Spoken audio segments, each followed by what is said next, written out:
बिस्मिल्लाहिर्रहमानिर्रहीम। अस्सलाम वालेकुम नाज़रीन, आप यूट्यूब चैनल देख रहे हैं, मैं इमरान खान। सबसे पहले मैं अब तक की सबसे बड़ी खबर आपके सामने रखता हूं और ये बहुत बड़ी डेवलपमेंट है कि आज़ाद कश्मीर के लोगों ने या ज्वाइंट अवामी एक्शन कमेटी ने एक मरतबा फिर लॉन्ग मार्च का ऐलान कर दिया।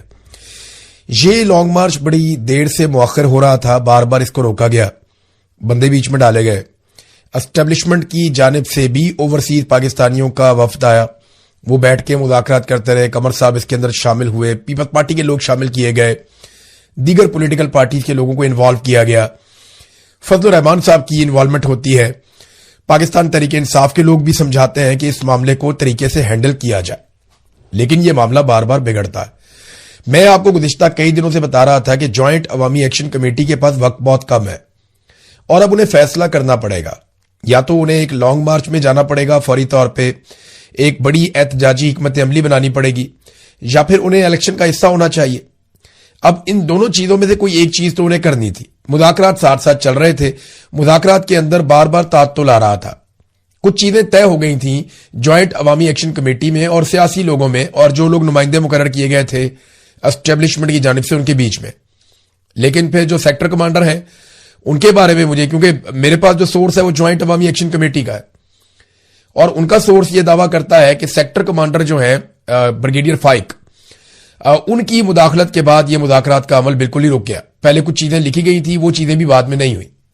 वो कौन सी चीजें हैं जिनके ऊपर सारा मामला रुक गया, ये बीबीसी ने भी रिपोर्ट किया है। कुछ चीजें मेरे पास अपने सोर्सेज से हैं, मैं सारा आपके सामने रखता हूं। नंबर एक तो ये चीज हुई कि जो कलदम का ठप्पा लग गया ज्वाइंट अवामी एक्शन कमेटी के ऊपर, उन्होंने कहा जी ये तो फौरन आप खत्म करें, हम कलदम जमात नहीं है।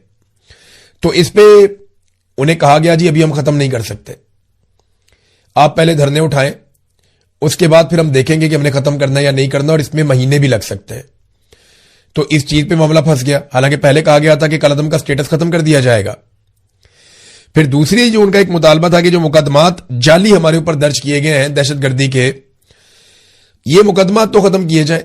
कत्ल, इक़दाम कत्ल, दहशतगर्दी क्या कुछ डाला हुआ है। तो उन्हें यह कहा गया नहीं, मुकदमात का तो आप अदालतों में सामना करेंगे, वहीं से आपको इंसाफ मिलेगा, हम नरमी इतनी कर देंगे कि आपको जमानतें करवाने का मौका दे देंगे। अब वो तो बेचारे पेशियों पे लग गए ना। तीसरा जो एक मुतालबा था कि जो लोग गिरफ्तार हुए हैं उन्हें रिहा किया जाए, तो इस पे भी कहा गया कि वो अदालती प्रोसेस से होंगे। आप अदालतों में जाएं, जमानतें अप्लाई करें, अपने वकील करें, कोशिश करें, तो आहिस्ता आहिस्ता आपके बंदे रिहा होना शुरू हो जाएंगे। तो इस पे भी नहीं माना गया। आखिरी दिन की मैं आपको सारी रूदात सुना रहा हूं। अब इस मरतबा इसमें बिलावल को भी इन्वॉल्व किया गया। इसके अंदर जो सेक्टर कमांडर है वो खुद जाती तौर पे इन्वॉल्व था, ब्रिगेडियर फाइक, हालांकि सरकारी मुलाजिम है। इसके अलावा और कुछ लोग भी जो सहूलतकार है मुज़ाकरात के लिए, जो ओवरसीज कमर साहब वगैरह, ये सारे भी बीच में थे। फिर जो ज्वाइंट अवामी एक्शन कमेटी है उनकी जानिब से उमर नज़ीर कश्मीरी और ख्वाजा मेहरान ये उसका हिस्सा थे। सरदार अमान के बारे में ये एतराज किया गया कि, और ये एस्टेब्लिशमेंट की जानिब से किया गया कि सरदार अमान को आप मुज़ाकरात में ना लेकर आए, तो नहीं लाए। उन्होंने बहुत सख्त बातें की हुई हैं। फिर उन्होंने कहा जी बंदे भी हमने नहीं छोड़ने, आपने बंदे छुड़ाने हैं तो अदालतों में जाए, वहां से हो जाएगा। फिर एक मुतालबा था कि जी शोहदा के जो कातिल हैं उनके खिलाफ कोई, कब देखें ये लाशें हम कहां ले जाएं, 50 के आसपास शोहदा हैं, कुछ लोग कहते हैं 50 से भी ज्यादा हैं। 42 के नाम तो मैंने एक दिन पढ़ के सुनाए थे, और ये पुरानी बात है। तो उन्होंने कहा जी जो शोहदा के लवाहिकीन है वो अब सवाल पूछते हैं कि हम इनका खून किस पे डालें। तो ये मुकदमा तो आप दर्ज करें ना, जो लोग शहीद हुए आजाद कश्मीर के शहरी। तो उन्होंने कहा जी इस पे कोई मुकदमा नहीं होगा, हम किसी किस्म की जिम्मेदारी नहीं लेंगे, शोहदा को इंसाफ नहीं मिलेगा, ये भी उन्होंने साफ कह दिया। शौकत नवाज मीर साहब के हवाले से बात हुई तो उन्होंने कहा जी शौकत नवाज मीर साहब भी अदालत के जरिए पेश किए जाएंगे, वहीं से आप जमानत करवा लीजिएगा, ऐसे तो हम नहीं छोड़ेंगे, और वो पहले आप धरना खत्म करें, फिर शौकत नवाज मीर को छोड़ा जाएगा। अब ये वो चीजें जहां मामला आके फंस गया और मुज़ाकरात जो है वो फारिग हो गए। तो फिर फैसला किया गया कि जनाब ये तो सारा ढोंग है, ये तो हमें मुज़ाकरात के अंदर फंसा के तो खुद इलेक्शन करवा रहे हैं। इलेक्शन का एक मरहला इनका कामयाब हो गया, दूसरे में जाएंगे, फिर तीसरे में जाएंगे, और ये इलेक्शन करवा के पूरी दुनिया को बता देंगे हमने तो इलेक्शन करवा दिया आजाद कश्मीर में, ये साफ और शफाफ इलेक्शन है, अब ये हुकूमत जाने और यहां के लोग जाने। बिलावल बड़े आराम से ढीले मुंह के साथ, जैसे वो पहले माजी में भी बिलावल इसी तरह से बात कर देता है, जनाब हमारी तो हुकूमत ही नहीं है, हम क्या कर सकते हैं।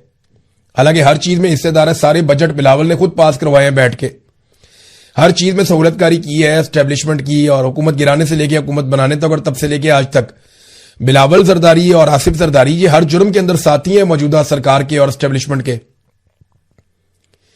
لیکن کیونکہ انہیں 2/3 اکثریت نہیں ملے گی تو بلاول کہے گا جی اگر مجھے 2/3 اکثریت مل جاتی تو میں جوائنٹ عوامی ایکشن کمیٹی کے مطالبات تسلیم کرنے کے قابل ہوتا, لہٰذا مجھے نہیں ملی تو میں نہیں کر سکتا.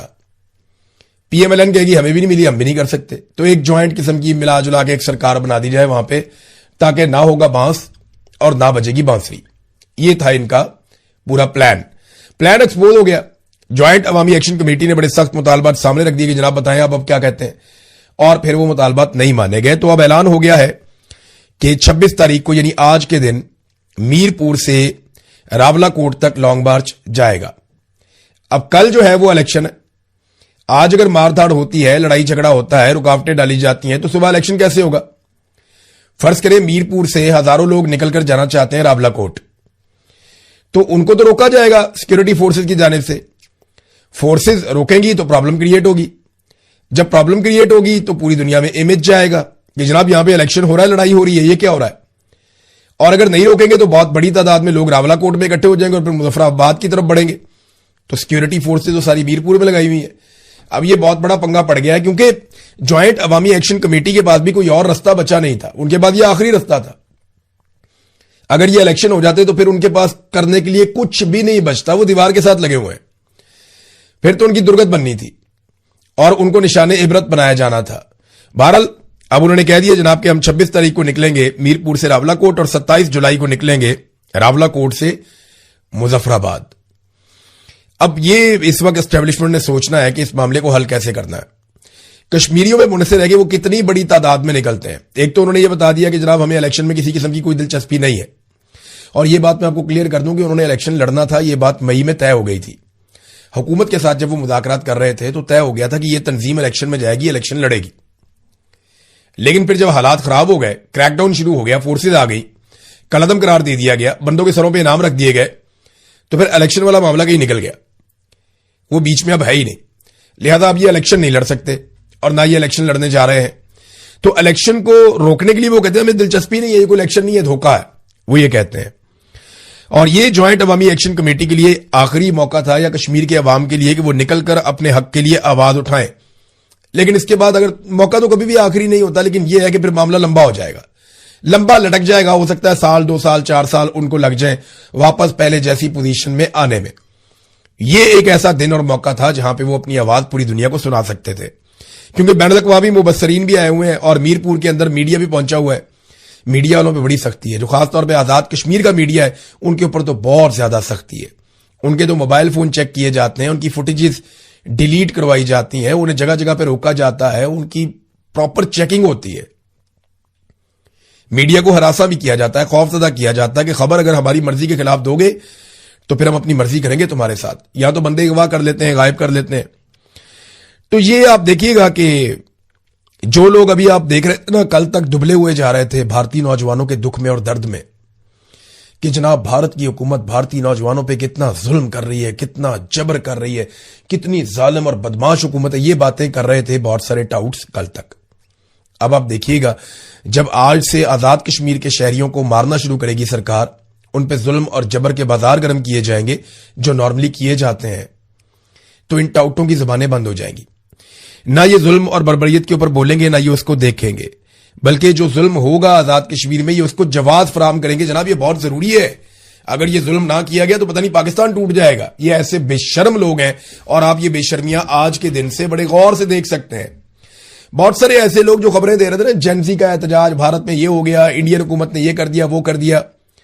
اب جب نوجوان وہاں پہ جیت گئے, جب وہاں پہ جمہوریت جیت گئی, جب نریندر مودی کی سرکار نے گولی چلانے سے انکار کر دیا, جب انہوں نے چادر اور چار دیواری کا تقدس پامال نہیں کیا پاکستان کی طرح, جب انہوں نے خواتین کو اغوا نہیں کیا پاکستان کی طرح, جب انہوں نے بہو بیٹیوں پہ ہاتھ نہیں ڈالا پاکستان کی طرح جیسے احتجاج کرنے والے پاکستانیوں پہ بہو بیٹیوں پہ ہاتھ ڈالا گیا, جب انہوں نے بچوں کے اوپر ہاتھ نہیں ڈالا پاکستان کی طرح, جب انہوں نے چادر اور چار دیواری کا تقدس پامال نہیں کیا, جبری طور پہ گمشدگیاں نہیں کی جیسی پاکستان کے اندر کی گئی ایک پولیٹیکل موومنٹ کو کچلنے کے لیے بار بار, تو انہوں نے جب یہ سب کچھ نہیں کیا اور انہوں نے نوجوانوں کو ان کا حق دے دیا اور وزیر سے استعفیٰ لے لیا, تو پاکستان میں بہت سارے چہرے لٹک گئے, بہت سارے منہ لٹکے ہوئے ہیں کہ یہ کیا ہو گیا, بھارت میں جمہوریت جیت گئی. بھئی آپ پاکستان میں بھی جمہوریت کو جتا لیں. पाकिस्तान के टाउटों की बड़ी अजीब ही सूरत हाल है। एक दिन पहले उन्हें ऑर्डर दिया गया था, जनाब भारत के खिलाफ गेम चुक के रखो। जैसे ही भारत का नौजवान जीता, उन्हें ऑर्डर दिया गया गेम नप दो। यानी अब मामला दबा दें, ऐसा ना हो कि पाकिस्तान के नौजवानों को भी शौक चढ़ जाए और यहां पे भी जेंसी निकल आए और निकल के वही धमाल पाकिस्तान में भी डाल दें जो भारत में डाल रहे थे। पाकिस्तानी नौजवान ज्यादा संजीदा है, पाकिस्तानी नौजवान ज्यादा अकलमंद भी है, बहुत बाशऊर भी है, बहुत समझदार भी है। ऐसा नहीं है कि मैं भारतीय नौजवानों को बुरा कह रहा हूं, ऐसा नहीं है, क्योंकि पाकिस्तानी नौजवानों ने स्ट्रगल बहुत लंबी की है, मार बहुत ज्यादा खाई है, यहां पे हालात बहुत मुश्किल रहे उनके लिए। तो यहां पाकिस्तानी नौजवानों ने बड़ी रेजिलियंस हासिल की है गुज़िश्ता कई दहाइयों में, खासतौर पर गुज़िश्ता 4 सालों में जो उनके साथ हुआ। एक पूरी पॉलिटिकल पार्टी की, एक नौजवानों की पूरी पौध है जो तैयार हो गई है। तो ये अगर इंडिया की तरह पाकिस्तान की हुकूमत डील करे ना, वो गोली ना चलाएं, लोगों के ऊपर जबरी तौर पे गुमशुदगियां ना करें, उनके घर ना तोड़ें, उनकी गाड़ियां ना तोड़ें, तो आप देखें पाकिस्तान के अंदर जेनजी उससे भी बड़ा कारनामा करेगी जो भारत के अंदर वहां जेनजी ने किया है। तो अब मुंह लटका हुआ बेचारे सहाफियों का। कल तक उन्हें कहा गया था गेम चुक के रखो, आज जैसे ही नौजवान वहां पे जीत गए उन्हें कहा गेम नप दो। वजह यह है कि पाकिस्तान में भी अगर लोग निकल आए तो पाकिस्तान की एस्टेब्लिशमेंट को मुसीबत पड़ जाएगी। वैसे तो मुसीबत एक बहुत बड़ी पड़ने वाली है, हमारे सामने आकर खड़ी है, मैं आपके सामने रख भी देता हूं। इस वक्त पाकिस्तान एक बड़ी मुसीबत में फंसने वाला है, उसके इशारे आ रहे हैं और मैं आपको वक्त से पहले आगाह कर रहा हूं, आने वाले वक्त में ये चीजें आपको देखनी पड़ सकती हैं। नंबर 1 तो अमेरिका से पाकिस्तान ने $10 अरब मांग लिए, बिला वजह नहीं मांगे। ये पैसे अमेरिका दे भी देगा शायद पाकिस्तान को, लेकिन ये कौन सा पैसा होगा? ये उधार पैसा होगा और इस पैसे पे आपको टैक्स देना पड़ेगा, यानी आपको ये पैसा वापस चुकाना है। ये ऐसा नहीं है कि पाकिस्तान की गोद में डाल दिया, अमेरिका भूल गया, नहीं होगा। ये पैसा आपको अमेरिका को वापस देना पड़ेगा।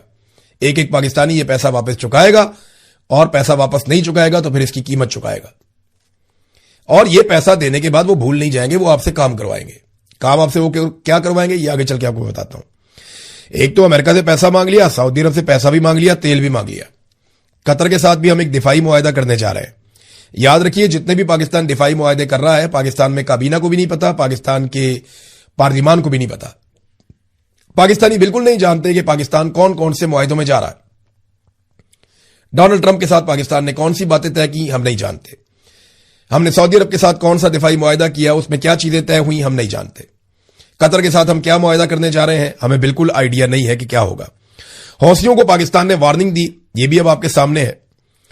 और एकदम से पाकिस्तान में टाउट्स ईरान के खिलाफ होना शुरू हो गए, ये भी आप देखते जाइए। भी इसराइल खुद को इस जंग से भी बाहर रख रहा है ताकि मुसलमान मुल्कों को ईरान से लड़ने में आसानी रहे, क्योंकि अगर इसराइल ईरान से लड़ेगा तो मुसलमान ममालिक ईरान के साथ नहीं लड़ेंगे, क्योंकि इसराइल के शाना बशाना लड़ना मुसलमान मुल्कों के लिए बहुत मुश्किल है। हां, अमेरिका के शाना बशाना मादी में भी लड़े, अभी भी लड़ सकते हैं। तो ये जो क्रेडिट रेटिंग भी पाकिस्तान की बेहतर दिखाई जा रही है ताकि पाकिस्तान को मजीद कर्जे वर्जे मिल जाए, हुकूमत आसानी में हो जाए। देखिए, इस हुकूमत के पास जो है ना, वो निजाम चलाने के लिए अब 2 रास्ते बचे हैं, क्योंकि मईशत तो चली नहीं, लोग तो पैसा बना नहीं रहे। पैसा बनाएंगे तो पैसा इकट्ठा होगा, टैक्स आएगा, हुकूमत चलेगी, गवर्नमेंट चलेगी, निजाम चलेगा। ये निजाम को चलाने में मुकम्मल तौर पे नाकाम हो गए हैं, मईशत नहीं चली। अब इनके बाद 2 रास्ते बचे हैं। नंबर 1, ये सोचे कि कहां कहां से अवाम की जेब काटी जा सकती है, लेवी लगा के, बिजली की कीमत में, गैस की कीमत में महंगाई करके, कुछ भी करके, अजीबो गरीब किस्म के टैक्सेस लगा के अवाम की जेब कहां कहां से काटी जा सकती है।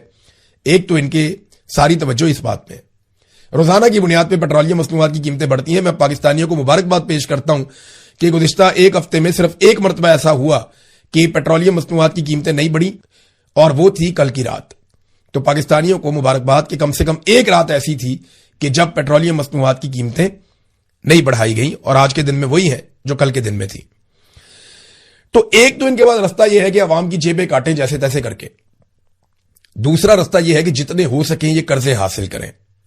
अवाम की जेबें काटेंगे तो अवाम की ताकत कम होती चली जाएगी और वो कमजोर होंगे, और जब कर्जे हासिल करेंगे तो अवाम और पाकिस्तान मजीद कमजोर होगा, क्योंकि ये कर्जे अवाम को ही वापस करने हैं और पाकिस्तान पे बोझ बढ़ेगा। अब पाकिस्तान की जो खुद मुख्तारी है उसको ये गिरवी रखने जा रहे हैं इन कर्जों के लिए और इन सहूलियात के लिए जो अमेरिका से, सऊदी अरब से, गल्फ ममालिक से इनको मिल रही हैं। और यह बिल्कुल मुमकिन है कि आने वाले दिनों में पाकिस्तान को इस्तेमाल किया जाए इस खित्ते में होने वाली एक नई लड़ाई के सिलसिले में। क्योंकि देखें, हौसियों के पास भी हथियार है और वो अपने हथियार चला भी रहे हैं, वो नजर भी आ रहे हैं। बाबे मंदब भी बंद है और आबना हुरमुज के हालात भी कोई अच्छे नहीं है। اور ایران مصیبت بنا ہوا ہے امریکہ کے لیے اور گلف ممالک کے لیے، اور پاکستان کے اوپر عنایتیں اور نوازشیں بلا وجہ نہیں ہو سکتی. پاکستان کو گھسیٹ کے اس لڑائی میں لانے کی کوشش کی جائے گی، اور جو پاکستان کی خود مختاری ہے وہ پاکستان کے حکمران ہمیشہ گروی رکھتے چلے آئے ہیں، اور آج بھی ایسا لگتا ہے کہ پاکستان پیسے کے بدلے میں یہ عجیب و غریب لڑائی اپنے گلے ڈال لے گا.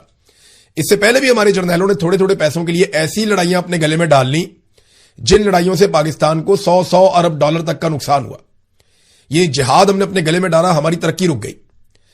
دوبارہ ہم نے امریکہ کی جنگ اپنے گلے میں ڈالی، ہماری پوری کی پوری معیشت برباد ہو گئی. ہم سب سے زیادہ ایفیکٹ ہوئے تھے، برباد ہو گیا پورا ہمارا انفراسٹرکچر، ہمارا سٹرکچر پورا تباہ ہو گیا، سوسائٹی پوری برباد ہو گئی. لیکن ملا پاکستان کو کیا؟ چند کوڑیاں.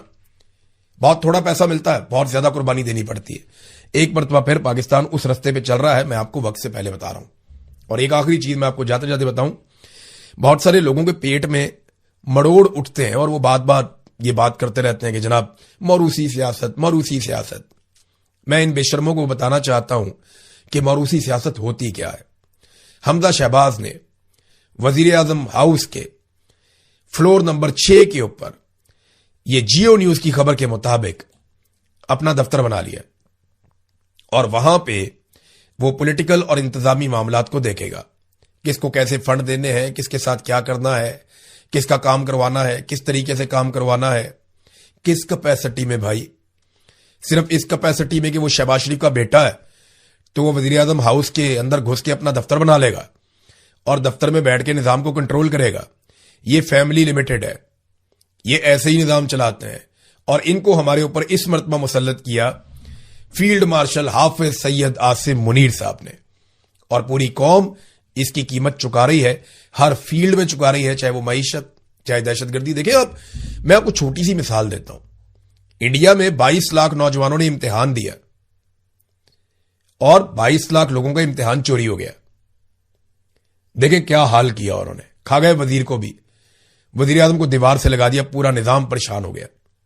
ادھر پاکستان میں 25 کروڑ لوگوں کا الیکشن چوری کر دیا، پورے پاکستان نے ووٹ دیے، وہاں پہ ایک چھوٹا سا امتحان چوری ہوا. دیکھیں کیا ہوا ادھر، اور وہ ہر سال ہوتا ہے. یہاں 5 سال کے بعد ایک الیکشن ہوتا ہے. 25 کروڑ لوگ ہیں، ان کا الیکشن چوری ہو گیا اور کوئی جواب دینے کو تیار نہیں ہے. جب تک آپ ان سے جواب نہیں مانگیں گے نا، تب تک ملک آگے نہیں بڑھے گا. اور ملک اب آگے بڑھنا ہوگا ملک کو. وجہ یہ ہے کہ سب کے پاس راستے ختم ہو رہے ہیں. اب اگر سہیل آفریدی اور ان کے ساتھی حقیقی اپوزیشن نہیں کرتے تو تیاری کریں، وہ بھی اب تاریخ کے اندر صرف ان کا نام لکھا جائے گا کہ ایک سابق وزیر اعلیٰ ہوا کرتا تھا. لوگ انہیں یاد نہیں رکھیں گے. لوگ انہی کو یاد رکھتے ہیں جو حق کے ساتھ کھڑے ہوتے ہیں اور اس کے لیے قیمت چکانے سے بھی نہیں ڈرتے.